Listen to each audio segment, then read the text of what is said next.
Fordola, have you been waiting here all this time?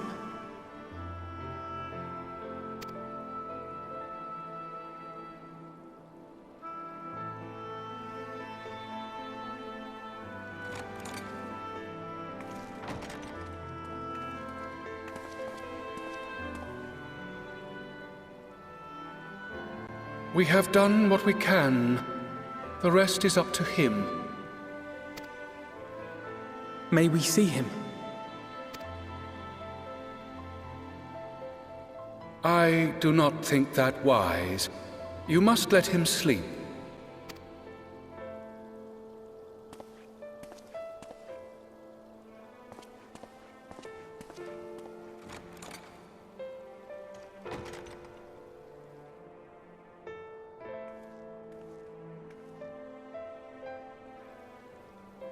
Thank you for bringing him back. He owes you his life. I just wish I had been there. Perhaps, I don't know, perhaps I could have... Could have what? Got tempered? Don't flatter yourself. You can't save everyone. No one can. Not even the warrior of bloody light. People die all the time, for no good reason. And those who take up the sword die quicker than most. If you're going to shed a tear every time a soldier falls on the battlefield, you'd best stay away. It's no place for the weak of heart. It may be that victory cannot be won without cost. But all life is precious, and I refuse to shrug at its loss.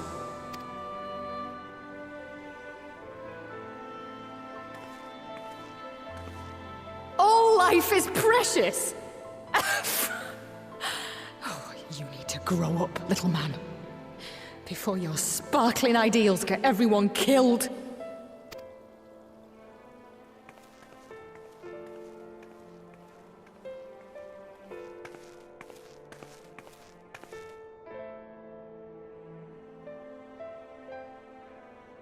You're right. He is idealistic. But the world has more than its fair share of realists, like you and me. It's people like him who dare to dream that things could be better, and make it happen against all the odds. They are the ones whose names live on forever. The heroes. The battlefield's littered with would-be heroes.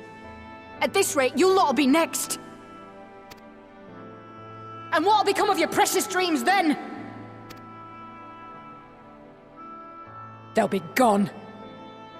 Like dust on the wind.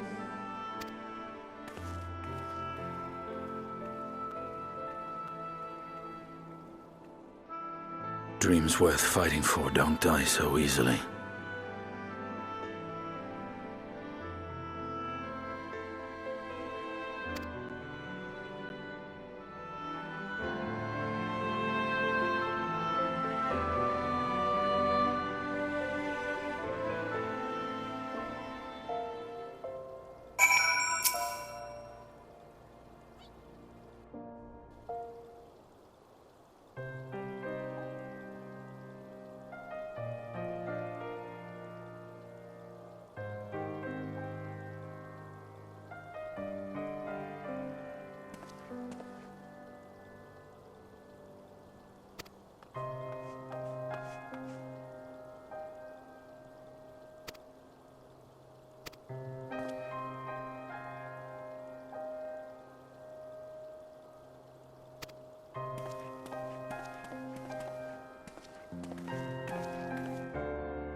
Your Grace, pray forgive us our lateness. Think not of that. I understand a close comrade of yours was wounded in the line of duty. Arenvold. It was at the Alliance's behest that he risked all, and we are grieved to hear of his condition. Rest assured, he will receive the finest care our chirurgeons can provide. On the... Now, we would share with you the findings of the mission. Pippin, pray relate to our guests the details of Fordola's account.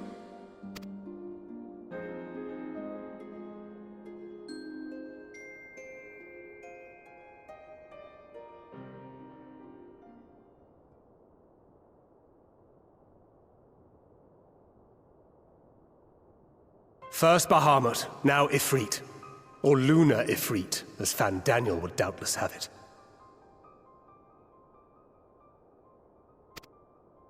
"'Tis now all but certain that the towers were conceived to facilitate the summoning of primals by those imprisoned within. Less certain is the means by which the Telophoroi constrain the wills of said entities to enact their designs in defiance of the pleas of their victims. Mayhap they do not. If mere proximity to the towers is enough to make loyal servants of the Empire's mortal enemies, it stands to reason that the same is true for those held captive. They invoke their gods for the good of Garlemald, and in their disturbed state of mind, summon a primal whose form reflects their own alteration. It all begins to make sense.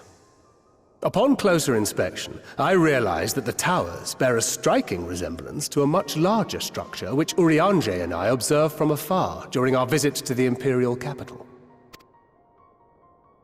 Assuming it too is capable of tempering those in its immediate vicinity, it would go some way to explain the swiftness with which the Telophoroi managed to rally so many Imperials to their cause.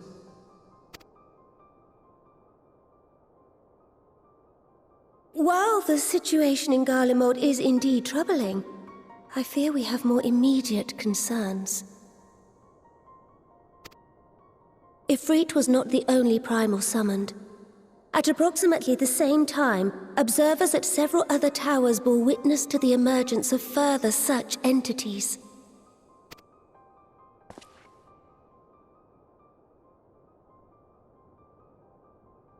For a blessing, none appear to wield aught approaching the destructive power of Bahamut, and the Grand Companies are moving to deal with the threat even as we speak.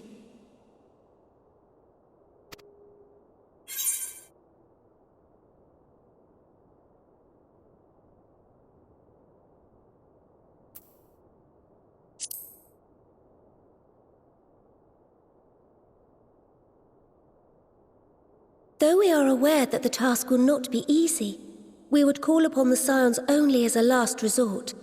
Pray, conserve your strength for now. After all, it was not so very long ago that you rid us of Bahamut. On which note, I am pleased to report that our talks with the Amalja have reached an agreeable conclusion. They have pledged their full support to our cause.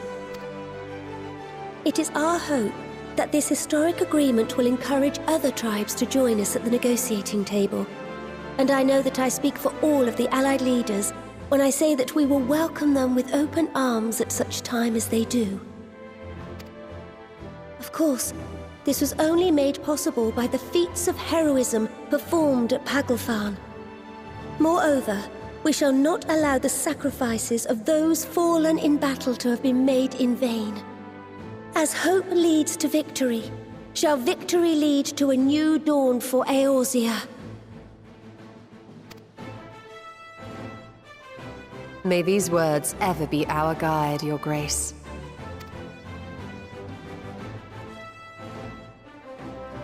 Now, if you will forgive me, I must consult with the Syndicate on the matter of our new allies' integration. Till next we meet, my friends, I bid you safe travels and blessed respite.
Welcome back.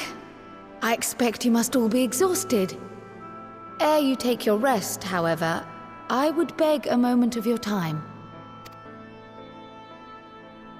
Thanks to Arenvold's selfless efforts, we may now be confident that we understand the function of the towers. But many questions remain regarding the reason for the summonings and what lurks behind the looming edifice in Garlemald. Until such questions are answered, we will struggle to devise an effective strategy for thwarting the Telophoroi's stated aim. Nothing less than the destruction of this star. And so, given the gravity of the situation, I move that we petition the aid of Sharlayan.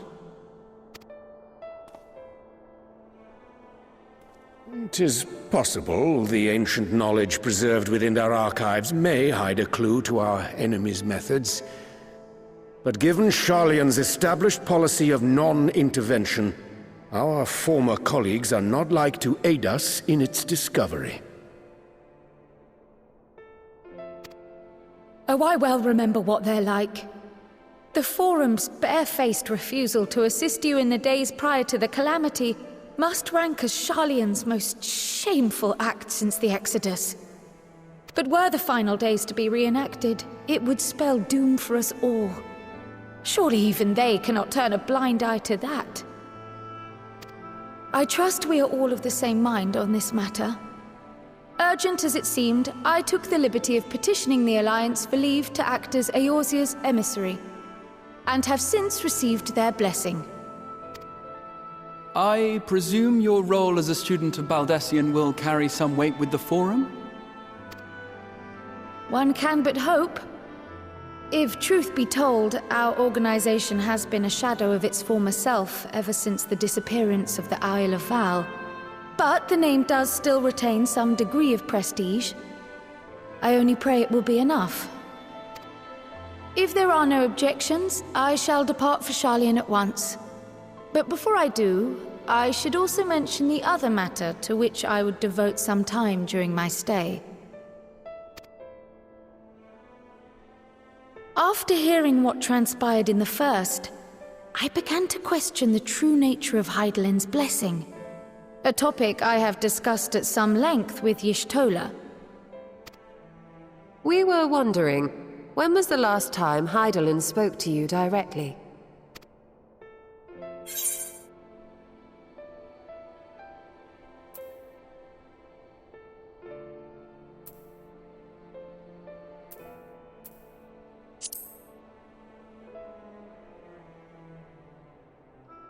When you regained her blessing, was it not? But never since. Not in all your time in the First, when you faced the Unsundered, the very heart of Zodiark. History shows us that Hydaelyn is able to awaken the echo in her chosen, convey her will directly, and grant the blessing of light. To our knowledge, however, she has not sought to intervene in man's affairs for some considerable time. Might not the explanation for that lie with her choice of champion? Mayhap she is content to trust in her judgment. Mayhap she is.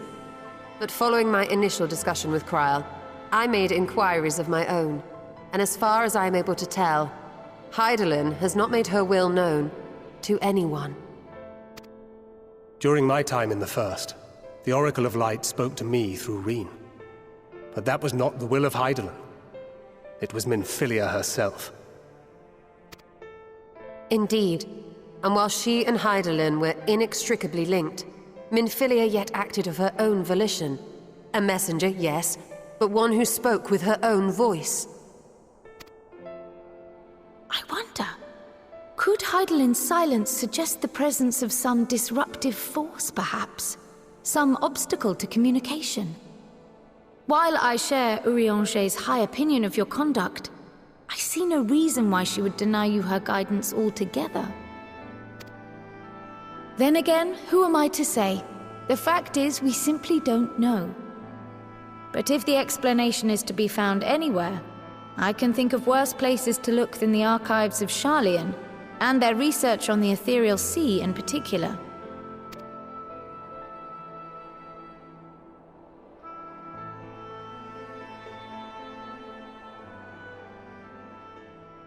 Resolved though I am to go, believe me when I say that I take no pleasure in the thought of leaving you a member short. Now, of all times. Estinian, we stand on the eve of a struggle that will decide the fate of this star. One in which we Scions may play a telling part, yet we are but few in number. And so I must ask you again, will you join us?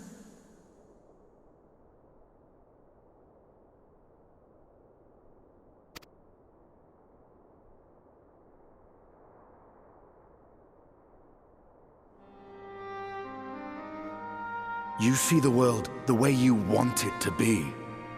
I see the world the way it is. You are idealistic to a fault. But I know you would never turn your back on those in need. Never close your eyes to their suffering. And somehow, your deeds lend truth to your words, giving the lie to my doubts in so doing. I have seen others draw strength from your belief. In Ishgard, in Alamigo. You inspired them to stand up and fight. To win, no less. And even when you lost those you held dear, you carried their spirit with you and made their memory your guiding light. The burden of so many hopes and dreams would be too heavy for most to bear. But you bear it willingly. As you have shown me, some dreams are too important to let go. If you have need of my strength, it's yours. After all you've done, how could I refuse? Thank you, Estinian. Whatever challenges await us, I shall not falter. You have my word.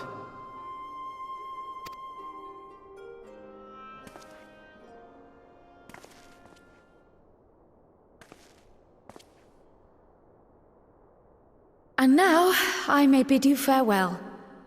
Safe in the knowledge that all is as it should be. In this little corner of the world, at least.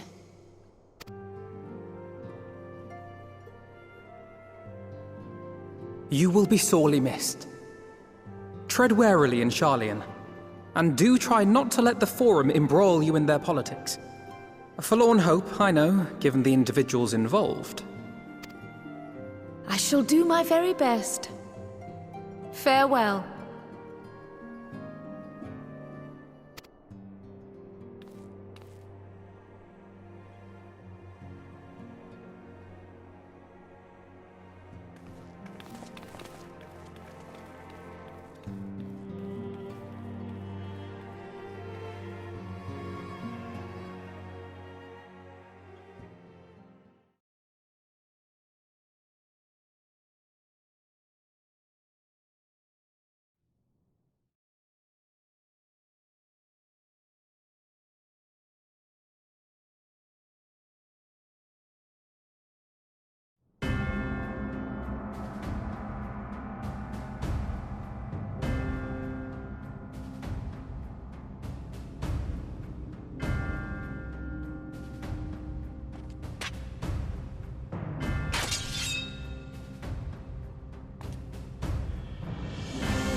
Well, does this one meet with your approval?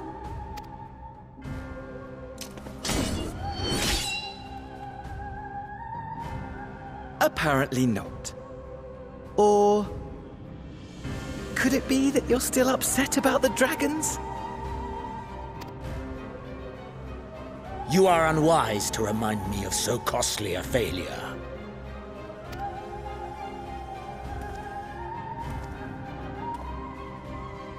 It will not affect our plans, I trust. Oh, hardly at all. Though, admittedly, the chances of us being able to procure any more Mericidian dragons are rather slimmer following Tiamat's reappearance. Oh, but the seeds have been sown, my lord! We have only to wait for them to quicken! Speaking of preparations, is it safe to assume that you will be ready to control you-know-what? The hour draws nigh.